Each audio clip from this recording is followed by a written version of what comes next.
All right, and welcome back to WVCR 88.3 The Saint, calling out controversy. I'm Justin Kenyon, and with me tonight, we have a very special guest, Governor Howard Dean. So, Howard, thank you for being with us. Thank you for having me. So, why don't you start off by telling us a little bit about yourself? uh, 72 years worth of. I grew up in New York City, in eastern Long Island, and I never liked the city because I was an outdoors person. So eventually I ended up in Vermont practicing medicine. And then I got into local politics and was mentored by two women who were about 25 years older than I was. And they basically helped my career along. And I became lieutenant governor, which is, we have 2-year terms up here. And during my third term as lieutenant governor, the Republican governor dropped dead of a heart attack. And then I was governor for 12 years. Oh, wow. And the rest is history. Well, as somebody who also comes from New York State, I mean, I'm from the upstate New York area. I too Yep. could not stand New York City. So, we have something in common there. Yeah, But yeah. Once you grow up in the countryside, it's pretty hard to think that inhaling smog as you're running along the FDR Drive is a good thing. no. So, we want to have you on the show to talk about a variety of different topics. The first of which being lobbying, since you are a lobbyist yourself now after being Well, involved in. I'm actually Oh, that's not true. oh, okay. Well, most people consider you to be a That is lobbyist. well, there it's false, and that was put out there by the Intercept, which is founded by a guy who I think wants to undo the United States, which is Glenn Greenwald. So I don't read the Intercept, and I think a lot of the stuff in there can't be believed. Well, But then I'm not a lobbyist, why will you and take I've this never time been for a you to lobbyist. correct me then? Correct me with what your real role is then. I do consulting. Okay. And one of the consulting gigs I have is with a big law firm in Washington. I've never lobbied. I give them advice, sometimes good advice, sometimes maybe not so good advice, and talk about whatever they're interested in doing. But I don't lobby. Okay.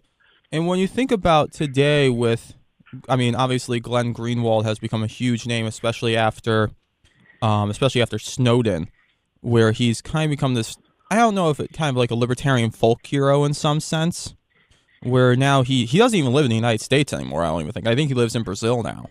You know why he lives in Brazil? Uh, Because Brazil doesn't have an extradition treaty with the United States.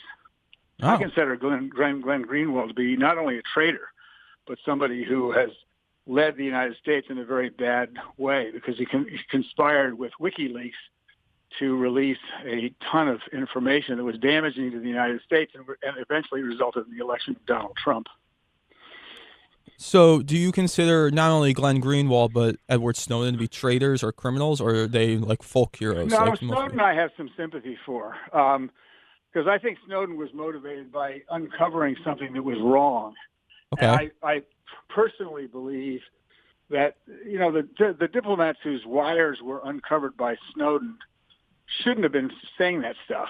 And, if you put stuff like that in a diplomatic wire and it gets released, sure, Snowden shouldn't have done that. It's against the law.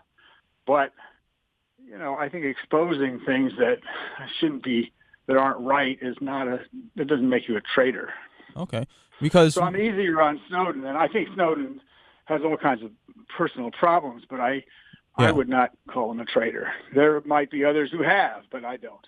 Okay, because we've had former Attorney General of the United States Alberto Gonzales on this show too, one of the architects of that program, and he's basically defended it by saying like, look, I may put a covering over my laptop camera, but these private companies like Amazon, Microsoft, they know more about you than the government does. And that was kind of his way of kind of defending it. Where it's like, yeah, we may be doing it, but these private companies know more than the government does, or do more. Well, I know. Look, leaving Alberto Gonzales out of this, the stuff that went on during Iraq was outrageous. Yeah, We went to war based on a lie. And, I grew up when two presidents, one of each party, lied to the American people repeatedly, and it cost us 55,000 lives and it cost Southeast Asians lives in the millions. So I'm not a big fan of asking people to send their kids to war if you're not willing to tell them the truth about what's going on. The other thing that Gonzalez and John Yoo and people like that did was to sanction torture. I don't believe a democracy in the United States, or any democracy, can survive if it believes that torture is an acceptable method of getting information. And second and third of all, it doesn't work. There was a fascinating piece on NPR a couple of weeks ago from one of the victims of torture at Guantanamo. And the reason people don't think you should use torture is because you can make people say anything, whether it's true or not. And this guy basically said, they tortured me. I told them whatever they wanted. Well, that kind of information is no good. So A, torture doesn't work, and B, it's a war crime. So the CIA people who were involved in torture in Guantanamo were committing a war crime. And C, it's ineffective. And I think the Bush administration, I personally like George W. Bush. I think his presidency was a disaster. Is that why you decided to run for president in 2004? That is. It's not why I decided to run, actually. I decided to run because I'd been governor for 12 years, and we'd done something pretty close to universal health insurance, thanks to a lot of waivers from the Clinton administration. And we'd gotten rid of pre-existing conditions and all that stuff. And I wanted universal health care in the United States. Also want a balanced budget because I'm reasonably conservative about money. And that's why I ran. I became a contender, and at one point was leading the polls because I opposed the war in Iraq. And I opposed the war in Iraq because I read everything. It's in English. And one of the things I read is The Guardian. And The Guardian is a great paper. MI6 often has stuff published in The Guardian. How they get away with that, I don't know. But that's what didn't know that. The closest relationship, intelligence relationship in the world is MI6 and the CIA. So I knew whatever MI6 knew, the CIA knew it. And MI6 was saying there were no weapons of mass destruction and no evidence at all that Saddam was trying to put together an atomic program. And the idea that this had something to do with 9/11 is ludicrous. So I knew then that the Bush administration was lying. And having been through Vietnam, I thought that was completely unacceptable to send people to their death for a lie. Now, with the 9/11 connection, you're talking about the Muhammad Atta and Dick Cheney going on Meet the Press and everything, trying to gain the connection between Saddam Hussein and the hijackers, although many of them had multiple connections to Saudi Arabia rather than Iraq. But why do you think there was such this target on Saddam's back for George W. Bush? Was it because his father went in and didn't decide to go after Saddam, or was it they wanted kind of to go after a nation state so more people would understand it, as some people like to say, and like the movie Vice likes to say this a lot? Why do you think that was? I don't know. I truly don't know. There are a million different theories, and I don't know. I've talked to somebody who was on the NSC during the Bush years, which I'm obviously not going to say who it was, and she is of the opinion that Cheney actually really did withhold information from Bush and had a very tight grasp on what went into the NSC and what came out of the NSC. Based on what I know about Bush, that may be true. I know Bush. I like Bush as a human being. I think he's been pretty stand-up in terms of the way ex-presidents have what they have had to say about Trump, who I consider to be basically an authoritarian. But I've never been able to figure out how Bush could engage in straight-out lies about what was going on. And one of the explanations is that he didn't know what the truth was. That's a possibility. But there are many possibilities, and I can't possibly, without having been in the administration, make any kind of a smart guess about how those lies were perpetrated and why we went into Iraq, which made no sense whatsoever. Okay. And let's go back to your campaign a little bit off of this, because you did say that this is one of the things that led to you wanting to, not the full reason, but led to you wanting to do it. You led more of a kind of a grassroots campaign than other people did at the time. The most notable, which today would be somebody like a Bernie Sanders or Elizabeth Warren, who did kind of a similar thing. You were really the first one to really make that something that could be done. Are you proud of that, or is it something where you think? Oh, yeah. Well, look, I don't claim any credit for that. The truth is we had no money. We had an incredibly powerful message, and all the 20-year-olds flocked to our campaign. They did all the tech. None of us knew anything about tech. I don't know much about tech to this day. But they set up all the live streaming, which hadn't been done. There was no such thing as a camera that was built into a computer in those days. You had to stick something on top of the computer. And they invented all this stuff. Young people used Meetup to do what Indivisible is doing today. So I think this is the first campaign that brought the generation who's now 30 and 35 into politics. But I don't take credit for that other than the message. But they came and they shaped the campaign. We let them do whatever they wanted because we didn't have any money and they weren't making any money. It was just something that they believed in. And there's nothing better than a cause you believe in. Yeah, and then we all know that like Obama's campaign in 2008 was also really the first campaign to use Facebook, as Facebook just came out in 2004 when you were, or really started gaining traction when you ran first. Here's what happened.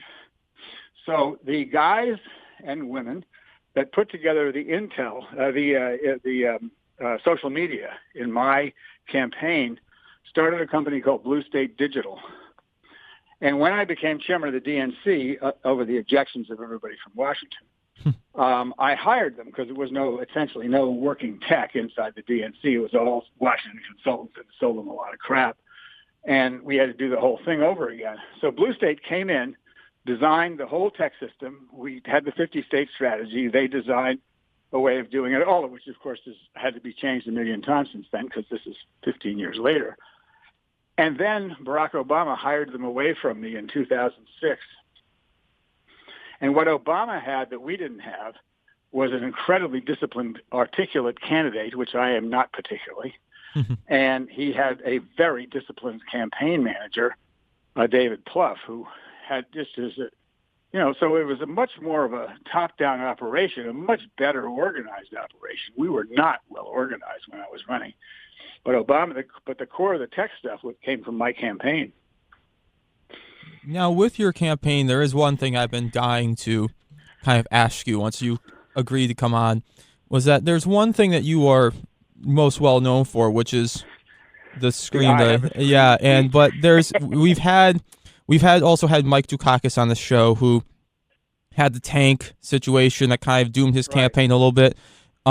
Rick Perry had the forgetting what the third thing he was going to get rid of was, being the Department of Energy and Commerce and Education, and those all doomed people's campaigns. But then you look at somebody like Donald Trump, who basically his whole entire campaign and presidency, and also his second campaign, was just one giant car crash. It's like the 42 car pileup, and he still became president, and still in some ways has a hold over at least half or a strong majority of the Republican Party. Why do you think Trump was able to survive that type of behavior when certain other candidates weren't able to survive, pretty much like forgetting something or something like what you did? The I Have a Scream speech did not ruin my campaign. We came in third in Iowa after I was leading in the polls. That is what ruined the campaign. And we were just really disorganized. And the I Have a Scream speech was essentially a concoction of the media. Oh, okay.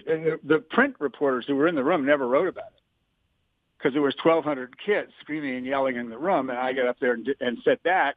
The way it started was the cables people took a mic and made it plugged it directly into the mult box, which meant that there was no crowd noise. So, of course, it seemed insane. I've looked at that clip, and I thought, Jesus, I'd think I was crazy, too, if I ever saw that. But it never happened that way. I had a United States Senator behind me who had supported me, and he was laughing and clapping. He thought it was great. So it was nothing like what was created by cable television. This is not a Fox News problem. This is a media problem. And I think that, the media is a disaster in this country because it's a disaster everywhere because they always go for the clicks. Yeah. So they don't report on a lot of substance. Now, there's some exceptions to this. NPR is one of them, but there are not many. Vox, I think, is great. But a lot of it's just crap. And that's also what elected Donald Trump. I can remember going on Morning Joe. They would let Trump do interviews on the phone in his bathrobe with slippers on. Everybody else had to come in. Why? Because they loved Trump, because he'd say outrageous things every 10 minutes, That's what gets you clicks. So that's why Trump got away with it. So the first thing is my campaign failed because I wasn't a good candidate. I was a great candidate for motivating people, but we were not well organized. And you have to be well organized in a campaign. And Trump's campaign succeeded because of his outrageous stuff, because the media just couldn't leave him alone. Okay, and we're here. They were making too much money. Same reason Facebook does neo-Nazi propaganda. They get a lot of clicks. They make a lot of money. Yeah.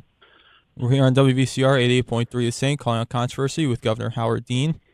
And so does it bother you, though, that is what you're kind of known for? Because I would come up to people and, like, tell them, like, oh, I got Howard Dean coming on my show. And everybody would go, like, is that the guy? And that's everybody would say that.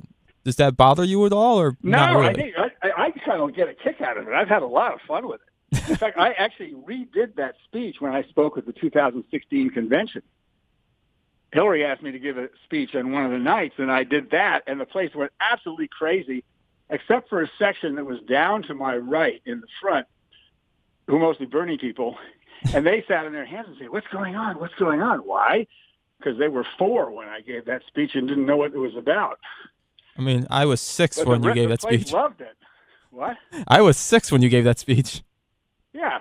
So I dare say you didn't remember anything about it. You just remember it now. I had a lot of fun. I mean, because of that speech. I mean, I get to know Dave Chappelle because he did it, and the two of us did it together once. It was fun. I don't begrudge it. Because I didn't lose because of the speech. If I'd given the speech and I think, oh, I got screwed, it wasn't fair, I lost because I didn't run the kind of campaign you need to run in Iowa. We were leading in December, and we lost. We came in third. That was not, the Scream speech was that night. So there's not a cause and effect between whether I won and whether I gave the Scream speech or not. Well, it's nice to see you have a good sense of humor about it. Oh, it was pretty funny. I thought it was great.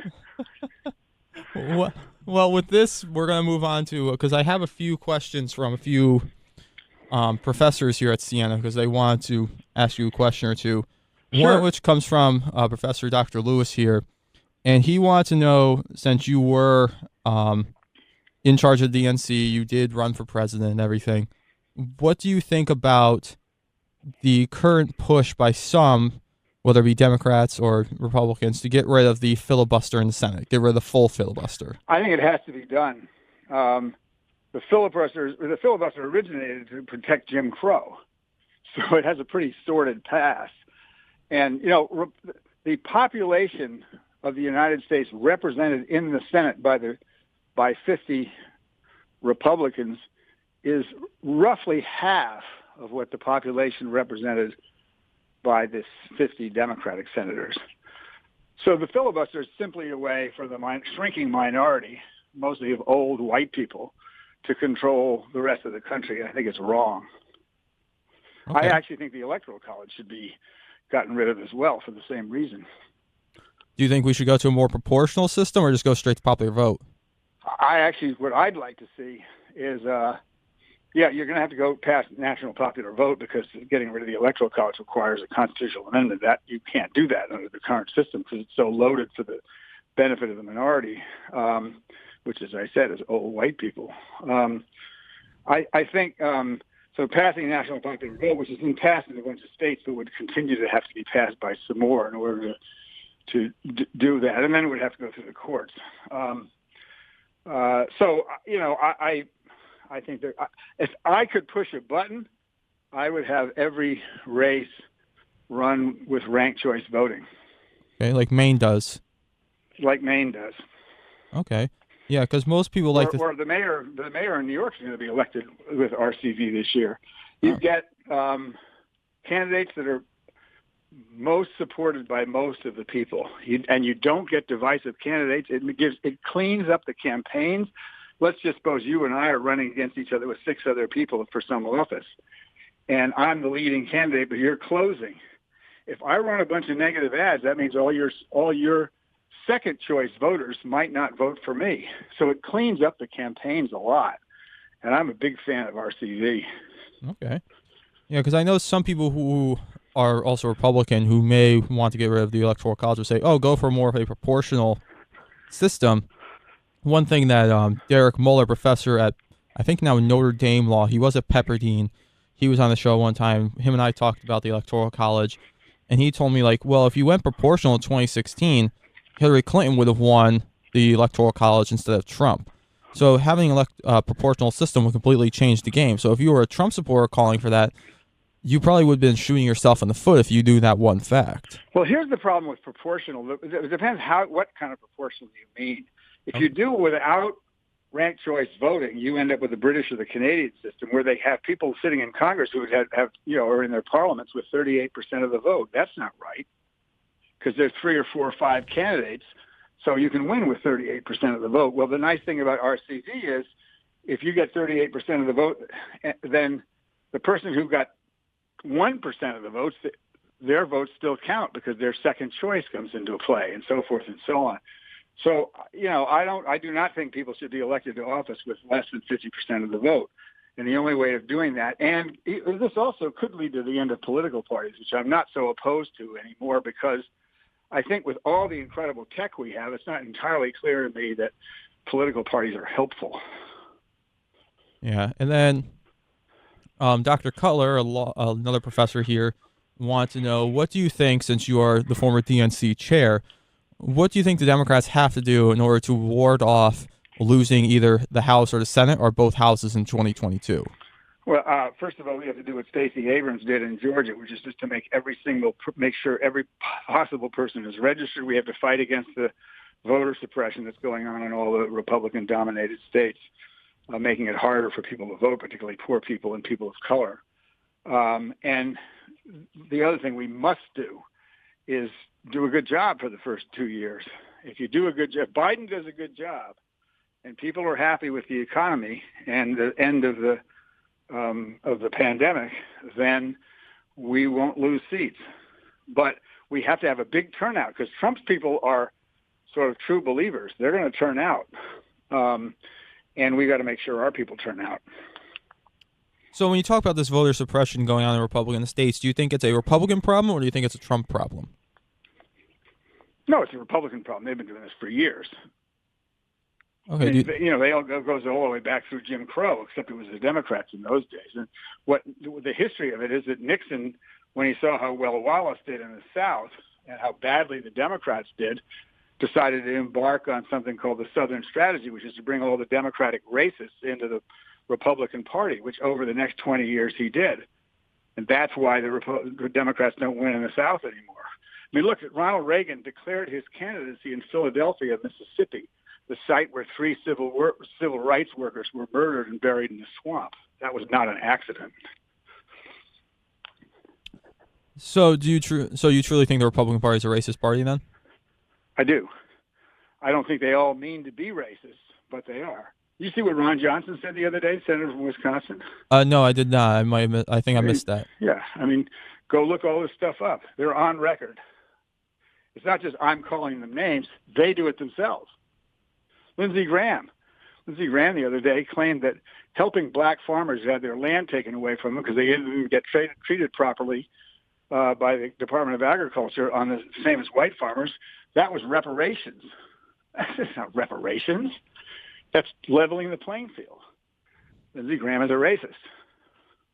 Okay, well, do you believe then that it's just the leaders of the party then, or just every single card-carrying Republican member that's a racist then? Just kind of get one last thing with that, whether it's just the politicians or also the members of the party.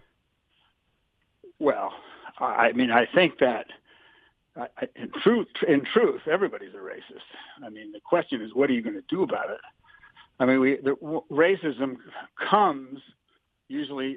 Racism is destructive when members of the majority use it against members of the minority. But part of human intelligence is classifying people, and once you classify people, there's always a group of people you can other. So what I'll say to answer your question is Republican politicians seem much more comfortable appealing to racial division than Democrats do, partly because we are an incredibly diverse party, and if we did that, our politicians would be out on their butts, as they should be. All right. But I don't think every member of the Republican Party is a racist. No, I don't. In fact, they're black Republicans. So. Yeah, there are a few. Yeah, Tim Scott is a notable one. Will Hurd. There's a few in Congress right now. Yeah. And as you go forward, looking through this, and you look at the Republican Party going forward, which you have just know it has some issues, what do you think would be the best way for them to fix those issues going forward? I think it's impossible. I think they're going to fall apart unless the country falls apart first, and then they're going to reconstitute themselves. I mean, which in a different way. They may or may not call themselves Republicans. Don't forget, Abraham Lincoln was a Republican, and essentially there were two Republican parties. That was the collapse of the old Whig Party. They ran their first campaign in 1856 with John C. Fremont as the president, as the presidential candidate, and the Democratic Party was falling apart to the Northern Democrats and the Southern Democrats who were pro-slavery. So Lincoln was the winner, supposedly the first Republican candidate, and then the Republicans became the anti-slavery party, and the Democrats, with the Compromise of 1877, became the pro-slavery party, essentially. And that's how, I mean, the way that segregation and Jim Crow began in the South was with the Compromise of 1877, where the Democrats and the Republicans were tied in the Electoral College, and a deal was made so that you'd get a Republican president, the anti-slavery party at the time, and the Democrats would be able to run the South again because the troops would be withdrawn. Yeah, Rutherford B. Hayes, otherwise known as Rutherfraud. Well, I mean, yes, Trump is not the first fraud in the presidency. He's probably the biggest, though. Does it worry you then that Trump is still having somewhat of a hold on the Republican Party? You kind of see a difference where, like, the House is now still coming to him and saying, like, we need you to maintain and win over the House, but then the Senate with Mitch McConnell is now trying to get rid of him. Do you see as kind of like a weird, like, mixture, or you see as something else? Here's what worries me is not Trump. What worries me about the people who surrender their agency to Trump. There's something wrong with people who give their agency to somebody else. That's how dictators are formed. Trump is essentially at heart would like to be a dictator because he's too incompetent, though, to figure out how to do it right. So the thing that worries me is, somebody once asked me, do I like Trump voters? And took me up short. And I said, well, actually, I do, because they all used to vote for me. Not all of them, but a lot of them did in Vermont. These are hardworking people, for the most part, who are down in their luck. They've seen the jobs leave their rural areas. They've seen their kids leave. They've seen today, they weren't brought up this way, and they come from conservative with a small C places. Two men can get married. You realize how earth-shattering that is for somebody who's 65, 70 years old? For you, your generation thinks that's a civil rights issue of your time, which I'd agree with, since I was the first person to sign a marriage equality bill in the country. So my fear is not that Trump is a jerk, which he is, and he's incompetent, which is more fearful because that's led us to a lot of trouble. My fear is, what is it in this country that we have to fix? What is it that's so bad that a third of the public signs over their agency to a con man? I mean, it's kind of, for some people, he gave them hope. For some people, he spoke the way they wanted. Some people were just like, oh, it's about time somebody actually speaks the truth or somebody actually fights back. And everybody has their different reason with them. At all. I think he catered to their fury and their anger and their hopelessness. He didn't give them hope. He gave them somebody to rally. Frankly, it was the Hitler phenomenon. Now, I'm not going to compare Trump to Hitler, because obviously Hitler did some things that Trump didn't even think about doing. But that's the same phenomenon. He got people to take extreme, ridiculous positions simply because they were so angry, lashing out at things they couldn't understand and couldn't control, and were unnecessarily fearful of. As we move forward with Godwin's theory, there's more of which to go with this, where it's kind of where, like, we saw within 2016, we saw this new wing of the Democratic Party come up with Bernie Sanders and Elizabeth Warren get louder. And we saw the same exact thing with the Trump populist brand of the Republican Party get louder. in 2016. Why do you think in 2016 those two branches got louder? Well, I think people want change. I think your generation is going to run a different country than mine did, and I think that's mostly good. I think that the capitalism is not working properly right now. I happen to think capitalism is the best system that we've ever designed because it so matches human beings. It's sort of this balance between greed, fear, and hope. We're not going to not be capitalists. I mean, the question is, what can you do when a system gets out of control? And it is out of control. If you have 500 people or whatever having a combined wealth that's greater than 50% of the population, that system isn't working anymore. And any system that doesn't work for everybody is eventually going to fall apart. So I think that may be why you're seeing people like Alexandria Ocasio-Cortez rise to the top. First of all, she's unbelievably articulate and smart. And second of all, people your age are really attracted to her because she's outspoken and says what she thinks. The same is true of Bernie, but Bernie's been doing this for a long time. AOC is more of your generation. And do I think that AOC is going to end up as president? Probably not, but she's saying a lot of things, as Bernie does, that need to be said. And, you know, when people don't say things that need to be said, the people who do say things that need to be said get a lot of popularity, particularly with young people. Yeah, she also, along with Beto O'Rourke, decided to use a lot of like Facebook and Twitter, and also the Right. Facebook Lives and Beto's everything. A totally different person. Beto's a very good human being, but his politics is nothing like AOC's. True. I mean, I would call Beto a moderate. There are some who wouldn't call him a moderate, especially down in Texas, that I know. Yeah, but Texas is a bunch of lunatics. Yeah. Austin and Houston and Dallas accepted. But then when you look at those people who have over 50% of wealth or on the Forbes list, it's something where for some they're kind of icons to people. Like we have shows like Shark Tank where Mark Cuban's worth over $3.5 billion, and they're just him along with Kevin O'Leary and them are dishing out money to people to do these companies, and it's kind of, they just had their 10th season. They're billing it as a decade of dreams. And you kind of see a bunch of things where like capitalism, where everybody shows off their money and everything. And the Forbes list, actually, from what I've heard, was actually started to kind of get these big titans of industry to kind of question their wealth and be like, should we really be worth that much? But then what it turns out is what it did was it actually made them more competitive, where there's like, oh, I got to beat out this guy. Like all these people who are on this list repeatedly say that they check their ranking all the time. So I recommend to your listeners a book that's very important. It's by a guy named Anand Giridharadas, and it is called Winners Take All. And if you want some perspective on that question, everybody should read that book. It's very readable. It's long, but it's readable, and everybody should read it. Okay. I'm pretty sure a lot of our listeners are now taking note of that. Good. I mean, I'm definitely going to have to take a look at it myself because I always look for things to read. And if somebody recommends a book to me. If you ever get him to come speak at Siena, he's a real showman. Oh. He puts on a great show, and he's great. I mean, I don't say I agree with all of his stuff, but he's very thought-provoking. He also says things that need to be said. Yeah, I mean, we won't be able to get him on now because of COVID, but maybe after COVID we'll be able to. Well, you could get him zoomed in. I go to seminars all the time that are zoomed. Yeah, that's true. On Zoom. That's true. I mean, you'd have to pay him for it, I'm sure, but probably not as much if he had to travel. Yeah.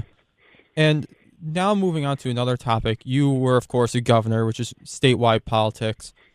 And one thing that many people don't really realize is that local and state politics also plays a major role in their lives. Some people tend to forget that it does really, and they only really tend to focus on federal politics. Do you think that's a problem, or do you think it's actually kind of something that's not true? More people focus on local politics and state politics than you would think, or? Well, Vermont is an exception to all this. I mean, we have a very highly interested people. We have 200 years of something called town meeting, where literally you go to, this year is an exception, of course, because of the pandemic, but for 200 years, people went and sat with their townspeople and decided what the budget was going to be and whether they could afford a new road grader or not. And that's not done by the select board. It's done by voters. So if you care, you got to go. Otherwise, your taxes might go up because your neighbors might want something and you didn't bother to show up. So we have a pretty democratic tradition with a small d.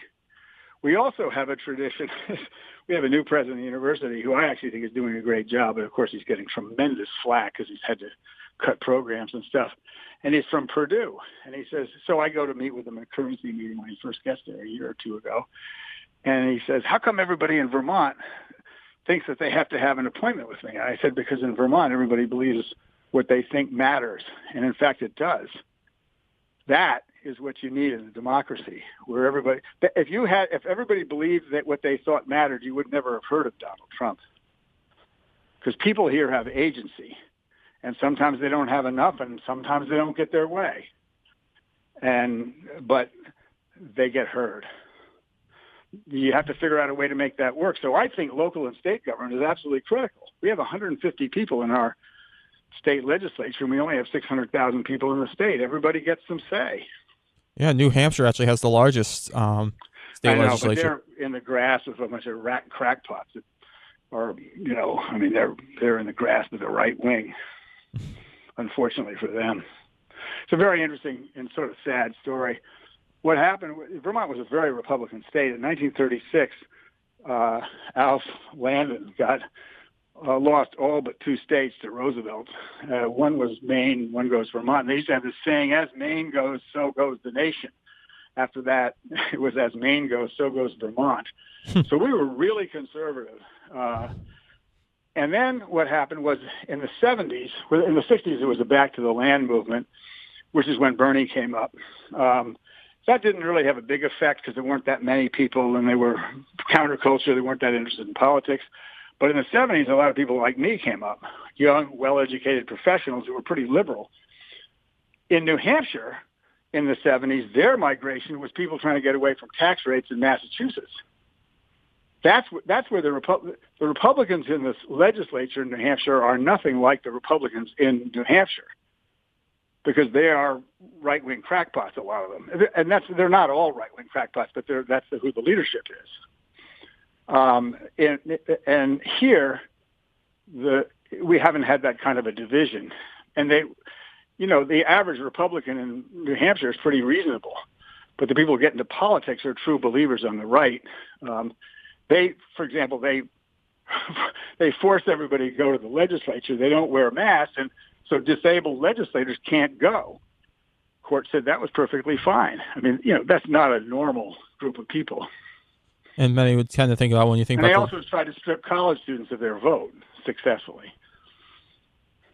Yeah, Governor Sanu over there, the son of former governor and also the chief of staff to George H.W. Bush's president. Well, he's actually a moderate, but he's afraid of the right, like most Republicans are. That's the problem. Is not that every Republican senator is a nutcase, although there are several like Josh Hawley and Ted Cruz.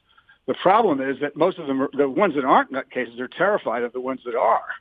So that's why you get, all these people voting not to impeach somebody who created a riot on Capitol Hill, which was the former president, because they're afraid. They put their political careers before their courage and before their country.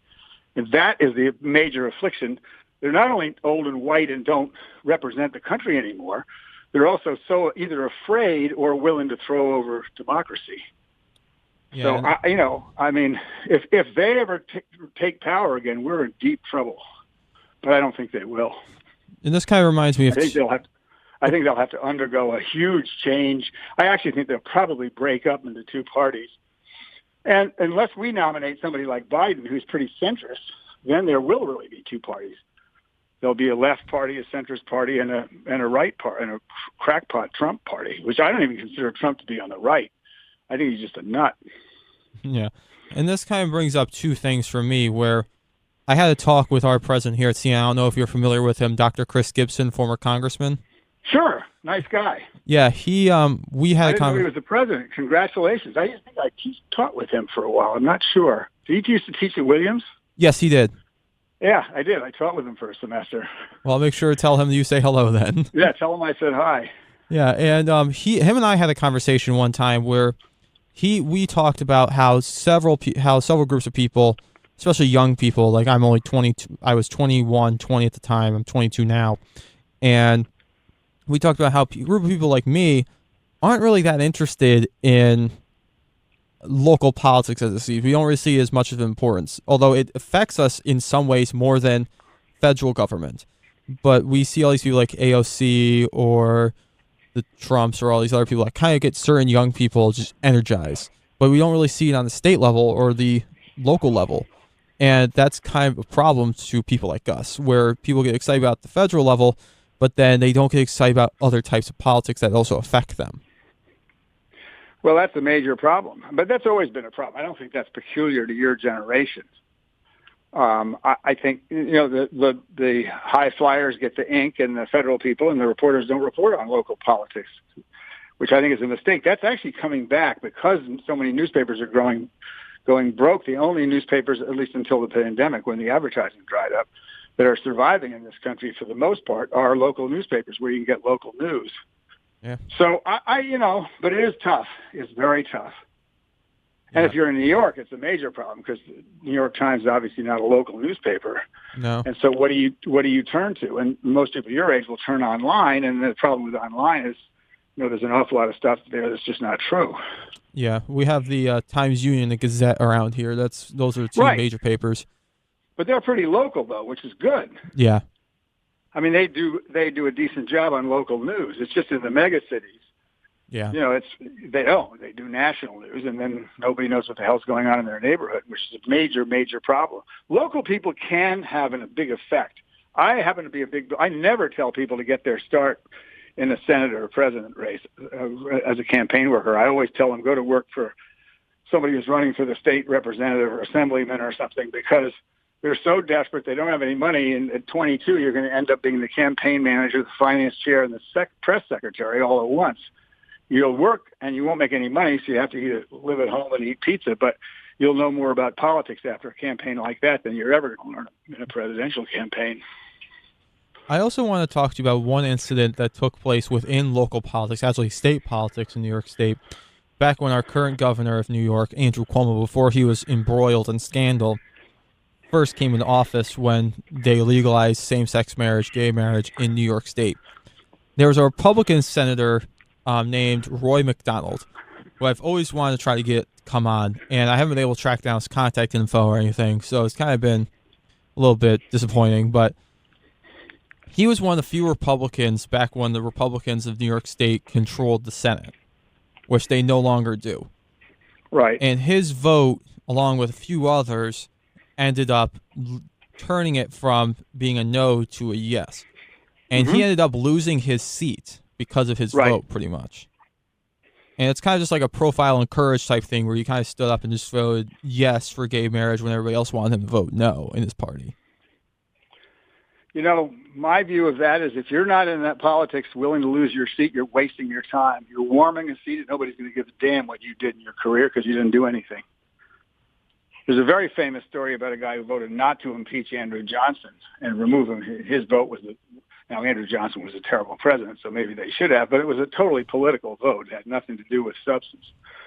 So, and this guy from Kansas voted the way his party didn't want him to vote and was turfed out. If you're not willing to do that, you're wasting your time. You're just warming the seat for 30 years. So what? Who gives a damn? Yeah, you may have some bridges named after you. So what? You didn't really do anything. If you don't have courage, you shouldn't be in politics. That's my objection to the Republican Party. It's not so much the crazy people, the Josh Hawleys and the Ted Cruzes. What drives me crazy is the good people. The guy that just retired from the Senate from Ohio, whose name I've forgotten right this moment, he's a good person. He just doesn't have any courage or any backbone. And that describes most of the Republicans that I know. I like them. Not the crazy people that you read about in the paper because they're crazy, But the decent people in the Republican Party won't stand up against Trump. You have to be willing to do that, even if it costs you your seat. If you don't, you've basically sold yourself out, let alone the country. Yeah. I had to leave. I wore a bulletproof vest for a summer after I signed the same-sex, whatever it was, civil unions bill in Vermont at the request of my security detail. I never gave it a second thought. One of the legislators came to me when this was getting passed and said, "Hey, can't we just have a study committee and get us past the election?" I said, "Not a problem. Be happy to do that. How about I suspend your civil rights for another 6 months for the convenience of my election?" That was the end of that discussion. If you're not willing to do that stuff in politics, you shouldn't be in it, because you're not serving what you know is right. And there's a lot of that in politics. Yeah. And we're coming up just... Now, you can't be like that 100% of the time. If you're always right, you're never willing to compromise. That is, that's not an admirable trait. But on a major human rights issue like that, if you don't vote the right way, it doesn't matter if you run for re-election or not. You're just warming the seat. Yeah, and we're coming up on a little bit of less than 5 or 10 minutes left in the interview. So I just want to ask you a few more questions. Number one being, what was your favorite thing about being governor or being a public servant? Being able to get stuff done. Well, the two things I love campaigning, because you get to meet everybody and spar with them. I had a guy, there's this big there's a company called the Tunbridge World Fair, which is in a town of less than 1,000 people. And it's a typical country fair with a lot of, machinery. And there's a beer tent. So a guy comes out of the beer tent pretty hammered at 10 o'clock in the morning. He said, you know what we ought to do? We ought to have this, and we ought to pass a law that says this and pass a law that says that. That's what's the matter with Vermont. So I said, okay, I'll get those laws passed. Of course, the governor can't do that, but I figured he was in no condition to figure that out. I said, I'll pass those laws if you help me pass a law that says everybody from Vermont has to live in Massachusetts for 3 weeks out of every year. The reason I said that is because a lot of us don't know what we have. We have a lot. We are probably, despite the decrease in rankings, the freest country in the world. And we owe something to our neighbors to participate in keeping that freedom. It drives me crazy when people don't vote. It drives me crazy when people don't work in campaigns, and it drives me crazy people are afraid to run for elections. Because if the public isn't willing to do that, you're going to get corrupt leadership. I agree. You're going to get a corrupt system. Yeah, and I agree. And the last question I have for you is there anything that you want to say during this interview that you haven't gotten the chance to? And if you do, this is your chance to say it. There isn't that I can think of, but I think you're a great reporter, and you should see about going into reporting. Oh, thank you. Yeah, do good research. You do good research, and you ask good questions, and they're tough questions. So I think that's great. Oh, thank you. Well, for everybody, there's some hype for your journalism professor. Make him give you an A. Oh, well, I don't actually take classes in journalism. I was a political science student in undergrad, and now I'm getting my MBA. So this is kind of just a hobby of mine. Where are you getting your MBA at Siena? Yes. Oh, great. Excellent. Yeah. Well, thank you, though. You're very welcome. There's still hope. You could write for the business section. The New York Times, which I'm down on for their political work, does a fantastic job of the business section and the science section. So there's hope. Yeah, of course, maybe. You probably love politics, right? Yeah, well, I have a love for both politics and business, so. Yeah, there you go. Yeah, well, for everybody, this has been Calling Out Controversy on WBCR 88.3 St. with Governor Howard Dean. So, Governor Dean, thank you for being with us. Thank you for having me. Yeah, it's been a joy. It's been a great interview. Well, good. And hope the students enjoy it, and so does the professor. I think they will. Say hi to Chris. Will do.